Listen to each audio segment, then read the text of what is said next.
in my 20s, I spent a lot of time exploring. I tried to travel as much as possible. I worked in a lot of different industries, in a lot of different jobs, and I kind of job hopped a lot. But somewhere around like 2014, 2015, that kind of changed for me. And the reason why it changed is like two events. And one event is like sitting in a hotel room in Bangkok. I was having an auditing job, and I had a consulting company that I had just started, and I was thinking about like, which of these two should I spend my time on going forward? And I saw a TED talk that I really loved that was about like making hard choices, because I really thought that this was a hard choice to make. And it said that the decision we make and like the hard choices we make in life is a way to kind of manifest who you are. And for me, that kind of resolves all the problems. Like, I wanted to do the consulting thing. I wanted to start my company. I wanted to work with startups. So that inner decision came from a lot of different things. Like, I thought that I was always being challenged in this environment, and I loved to grow and like learn new things. I felt like it had a room for creativity where I could create new things.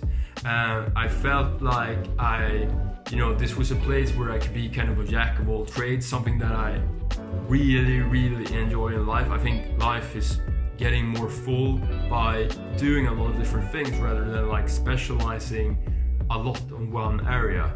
And I was interested in technology. I thought this was the future. There were so many reasons to why I wanted to make that decision.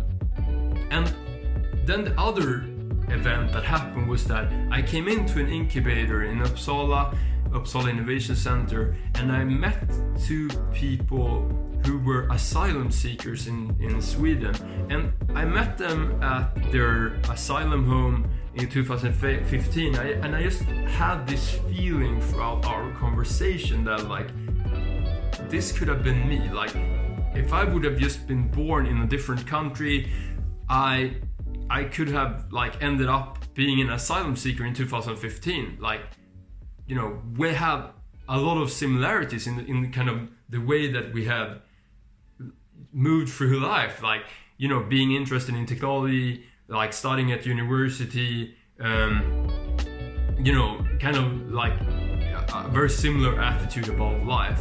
And that thing and that experience and that like those reasons of like feeling that I had a lot of similarities, but also like kind of a justice thing. Like, I believe that life can be kind of unfair.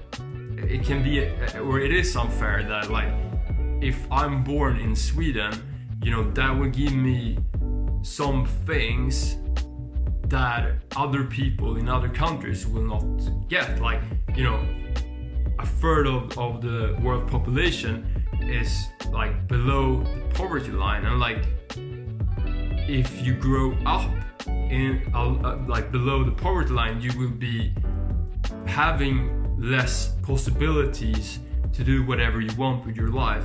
And to me, that's like deeply unfair. I want a kind of roles theory of justice world where I would be okay with being born into a random place in the world. The game of life should be fair.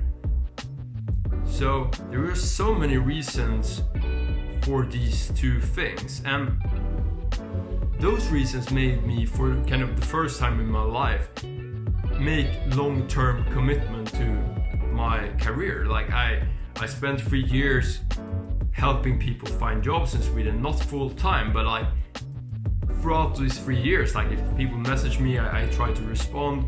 If people write questions in our Facebook group, I also try to respond. But I fail at that at times, and the same thing with the company. it's driven by this inner motivation.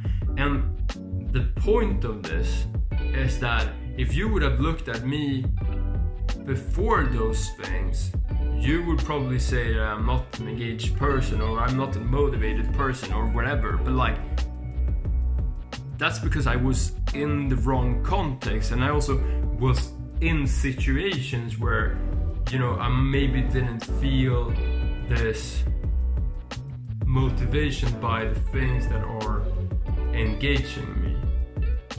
So it's not about me as a person, it's about the world around me and engaging with the right things. And as a company, you need to kind of think about, why would people even work with you? And those reasons are not necessarily the reasons to why you're doing this. Like, maybe you started your company because you want to be rich, like, and maybe the people that join you because they want to feel progress in their lives, or like they think that the social part of coming to work is like, it is the biggest thing. And this has been a realization for me, like working with this project of helping people find jobs. Like, whenever I talk to people and do like user interviews with people and have these conversations, I come in from my own perspective of like, work should be about like improving the world and like always progressing. But a lot of people are just like, you know, they're in it for the social aspect of it. And I mean, I'm also in it for the social aspect of it, but I wouldn't trade the social aspect of it for something that is not having an impact on the world and making me feel progress. So the way that we engage and the way we make decisions is like, we need to get at the core of why people want to work at all. And a good way to do that is to ask the question that I talked about yesterday, like, you know, when was the last time you felt motivated at work? Whenever you ask that question to someone, they will tell you about their motivations.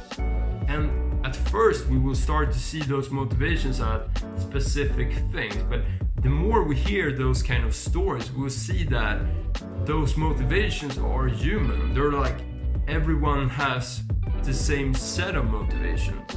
And it's all about finding those motivations and asking that question and listening to the answer. Like, whenever people start to talk about like when they felt motivated, you know, you will get a glimpse of like what it is to be them in the world. Like, and I think that's the most fantastic thing. And I think that's the thing you need to do in order to see that people are not necessarily disengaged or have bad attitude.